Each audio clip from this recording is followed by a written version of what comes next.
Hello guys, मैं खुशान अली मुगल और आप देख रहे हैं कोड विच। आज की इस वीडियो में हम बात करने वाले हैं डेटा टाइप्स और वेरिएबल्स के बारे में। पिछली वीडियो में हमने इस सी के स्ट्रक्चर के बारे में देखा था, और अगर आपने वो वीडियो नहीं देखी तो आप देख सकते हैं। प्ले लिस्ट पे एक्सेस कर लीजिए ताकि आप सीक्वेंस में वीडियो देख सकें और सी को सीख सकें। तो लिंक आपको डिस्क्रिप्शन में मिल जाएगा। और इस वीडियो में हम देखने वाले हैं डेटा टाइप्स और वेरिएबल्स के बारे में। यहाँ पर मैं लिख लेता हूँ डेटा टाइप्स एंड वेरिएबल्स। सबसे पहले हम बात करेंगे डेटा टाइप्स की। डेटा टाइप्स ये जो लगा रहा हूँ मैं स्लेशेस, और ये क्या है ये मैं आगे बताऊँगा आपको, लेकिन अभी जस्ट हम ये समझने वाले हैं डेटा टाइप्स क्या होते हैं। डेटा टाइप्स और वेरिएबल्स क्या हैं। डेटा टाइप्स सी लैंग्वेज में कुछ इस तरह की होती है। एक होती है हमारे पास इंट। इंट का मतलब होता है इंटीजर, जिसको इंटीजर मतलब वो 1 2 3 4 5 इस तरह के जो नंबर्स होते हैं, पॉजिटिव और नेगेटिव भी। ठीक है, माइनस में भी आप लिखें तो वो भी इंटीजर में ही आएगा। ठीक है, ये हो गया हमारे पास इंटीजर डेटा टाइप।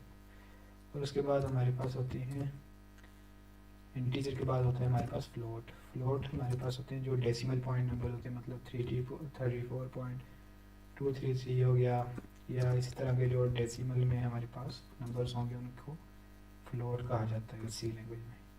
और इस तरह उसके बाद होता है हमारे पास कैरेक्टर। कैर उसको लिखते हैं, कैर का मतलब हो गया कैरेक्टर, और इसको हम कहते हैं सिंगल कोट्स के अंदर ऐसे लिखते हैं, मतलब मैंने ए लिखना है तो ए ऐसे लिखेंगे। ठीक है, ये हमारे पास कैरेक्टर आ गया। किधर गया ये। और अगर मैं कोई ऐसे लिखूँ 3 लिखूँगा तो ये कैरेक्टर है सिंगल। कोई भी एक सिंगल कैरेक्टर होगा तो उसको कैर में स्टोर किया जाएगा। उसके बाद हमारे पास होता है बूल। बूल का मतलब होता है बूलियन। बूलियन का होता है, कैसे कहते हैं, ट्रू या फॉल्स, ट्रू फॉल्स। अब मैं ये सब लिख कर भी बताऊंगा आपको। उसके बाद एक और होता है हमारे पास लॉन्ग। लॉन्ग इंट की तरह ही होता है, लेकिन लॉन्ग में हम लंबा जो नंबर होगा वो स्टोर कर पाएंगे। मतलब ये कोई नंबर है तो ये हम लॉन्ग में स्टोर करेंगे, ये इंटीजर में हम नहीं कर पाएंगे। ठीक है, लॉन्ग में ये हो गया। और एक और होता है डबल। डबल के बारे में अगर हम कहें तो ये भी फ्लोट की तरह ही है, लेकिन फ्लोट की तरह इसमें डिफरेंस क्या है फ्लोट में और इसमें। फ्लोट में जो होता है ये होता है जो पॉइंट के बाद अगर 3 पॉइंट, इसके बाद हम पॉइंट के बाद 6 डिजिट को ही शो करवा सकते हैं या स्टोर करवा सकते हैं। ठीक है, मतलब मैं 1 2 इस तरह से अगर लिखूँ तो ये 6 डिजिट ही होंगे, पॉइंट के बाद 3 और 3 6। और अगर डबल की बात की जाए तो इसकी प्रेसिजन जो होती है वो 15 कैरेक्टर्स की होती है। इस तरह 15 अगर गिनेंगे तो 15 की तकरीबन होगी।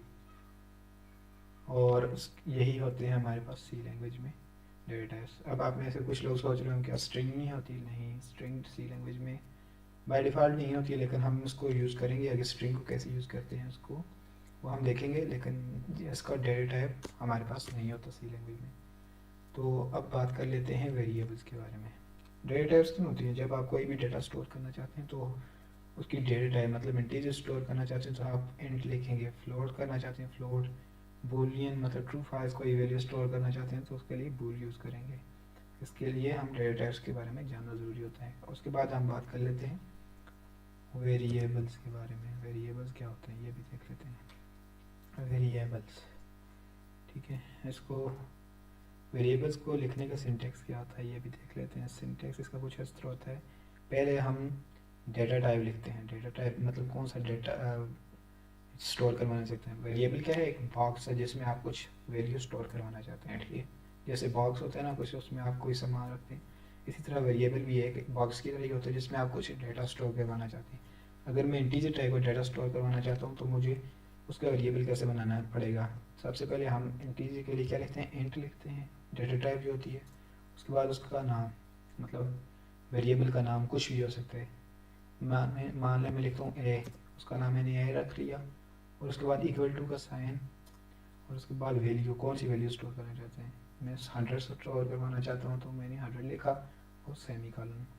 अगर मैं इसके बाहर आऊँ तो यहाँ पर लिख के रखा हूँ उसको, अगर मैं and a is equal to 100 लिखूँगा और रन करूँगा प्रोग्राम को तो मुझे कोई भी एरर नहीं मिलेगा। ठीक है, ये आपने देखा, ये हमारे पास इंटीजर टाइप का डेटा है।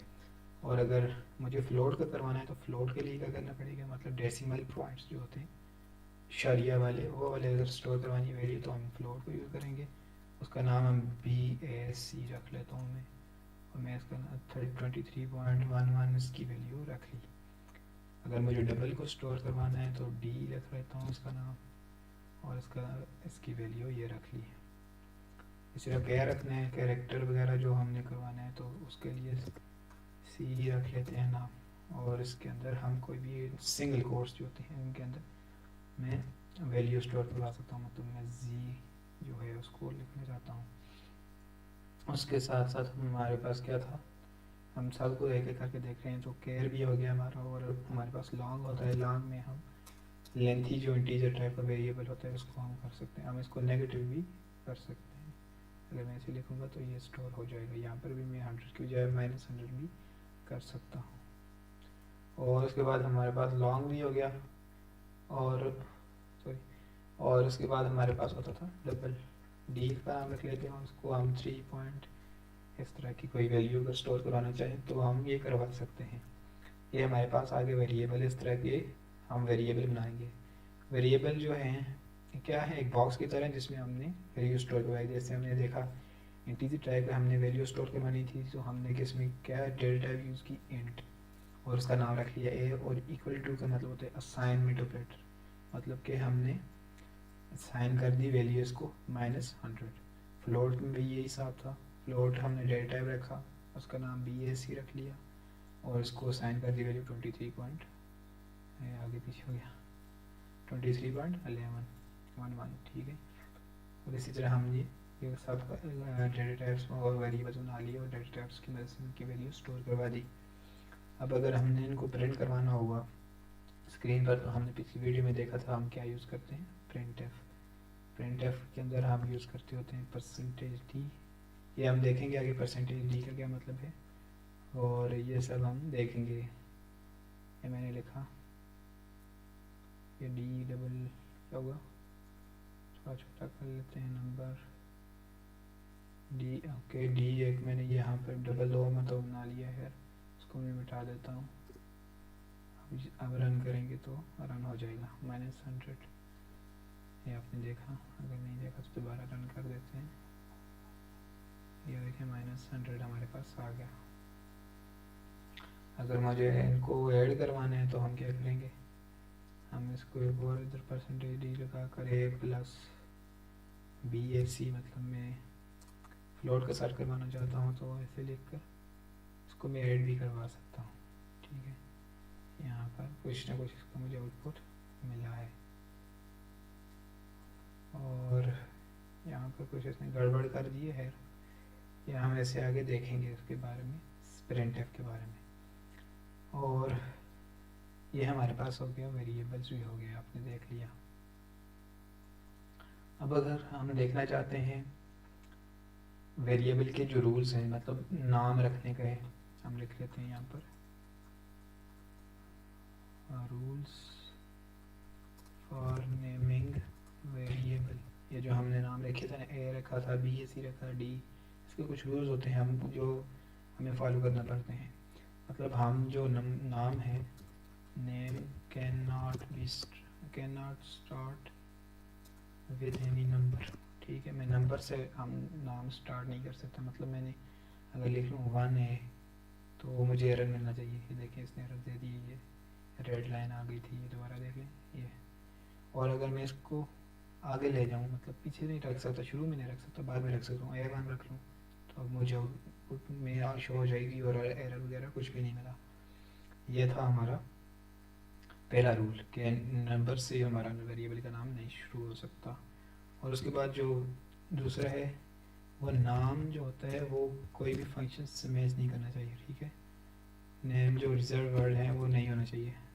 Variable name must not be same as reserve name.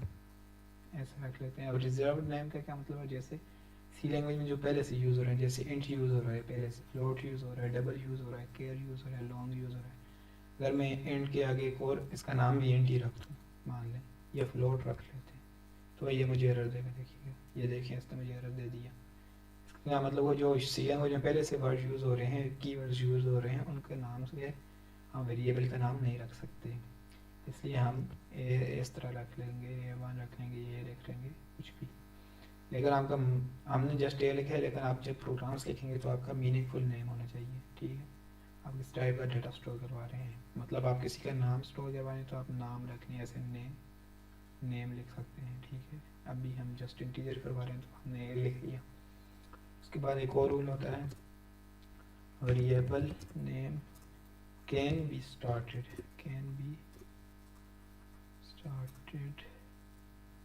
With underscore का आपको मालूम होगा, वो मैं आपको बता देता हूँ अगर नहीं मालूम। ये जो होती है ब्रैकेट्स के अंदर जो है ना, ये डैश, इसको अंडरस्कोर बोलते हैं। अगर इनकेस आपको नहीं मालूम, इसको इसके शुरू से, मतलब इसको शुरू कर सकते हैं, इसके एस से शुरू कर सकते हैं। मतलब मैं अगर लिखना चाहूँ अंडरस्कोर है तो एक वैलिड नेम है, ठीक है। इसको मैं रन करूँगा तो ये मुझे आउटपुट मिल गई और एरर भी नहीं आया, ठीक है। ये आपने देखा है, अंडरस्कोर से हम रन कर सकते हैं इसको। बस इतने ही कुछ रूल्स होते हैं इसके। और इसके साथ साथ अगर आप देखें तो हमने और क्या बात करनी थी इसके बारे में, बस यही रूल्स हैं। बस हमने ये भी देख लिया कि इसका नाम, जो सी लैंग्वेज के फंक्शंस है, जो रिजर्व वर्ड हैं, उनमें उनके नाम से सेम नहीं होना चाहिए। तो ये था हमारा वेरिएबल्स। आपने देख लिया कि वेरिएबल्स क्या है। जब हम कोई भी डेटा को स्टोर करना चाहें तो उसके लिए हम वेरिएबल्स को यूज़ करते हैं। वेरिएबल्स एक बॉक्स की तरह है जिसमें हम कोई चीज़ स्टोर कर रहे होते हैं। जैसे अभी हमने फ्लोटिंग, मतलब डेसिमल पॉइंट के लिए यूज़ करना था, तो हमने फ्लोट डेटा टाइप की वेरिएबल बनाया और उसमें ये वैल्यू स्टोर करवा दी। अगली वीडियो में हम देखेंगे कि इसके आगे क्या क्या करना है, हमने इसको स्क्रीन पर कैसे शो करवाना है, इसमें इंटीजर का ऑपरेशन कैसे करवाना है, सम माइनस सब देखेंगे, इनको ऐड वगैरह कैसे करते हैं, ठीक है। वो सब हम अगली वीडियो में देखेंगे। और मिलते हैं अगली वीडियो में। अगर आपने प्लेलिस्ट को एक्सेस नहीं किया तो एक्सेस कर लीजिए प्लेलिस्ट को, ताकि आपको जो भी आने वाली वीडियोज़ हैं उनको नोटिफिकेशन भी मिलता जाए और आप सीखने से वीडियो देख सकें। और चैनल को सब्सक्राइब कर लीजिए, वीडियो को भी लाइक कर दीजिए अगर पसंद आई है। तो मिलते हैं अगली वीडियो में, तब तक के लिए अल्लाह हाफिज़।